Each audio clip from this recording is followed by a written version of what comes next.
वज़ीर आज़म के मुआवन ख़ुसूसी बराए इंडस्ट्रीज़ एंड प्रोडक्शन हारून अख्तर ने कहा है कि सबसे पहले मकामी सरमायाकारी पर तवज्जो देनी होगी। वज़ीर आज़म ताजरों के लिए बेहतरीन इक़दामात कर रहे हैं। वज़ीर आज़म के मुआवन ख़ुसूसी बराए इंडस्ट्रीज़ एंड प्रोडक्शन हारून अख्तर ने लाहौर चैम्बर का दौरा किया।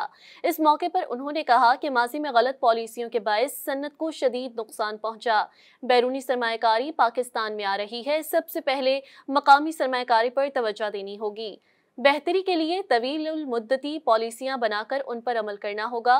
हारून अख्तर ने कहा कि वज़ीर आज़म कारोबारी शख्सियात के मसाइल को समझते हैं, जल्द बेहतर हल दिया जाएगा। उनका ये भी कहना है कि पॉलिसी रेट में नुमाया कमी हुई है। मीडिया से गुफ्तगू में हारून अख्तर का कहना था कि इस साल चीनी बरामद करने की इजाज़त नहीं दी गई। चीनी की पैदावार 15 से 20% कम हुई।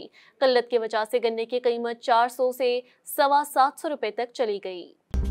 मज़ीद न्यूज़ अपडेट्स और डिजिटल स्टोरीज के लिए सब्सक्राइब करें डॉन न्यूज़ पाकिस्तान।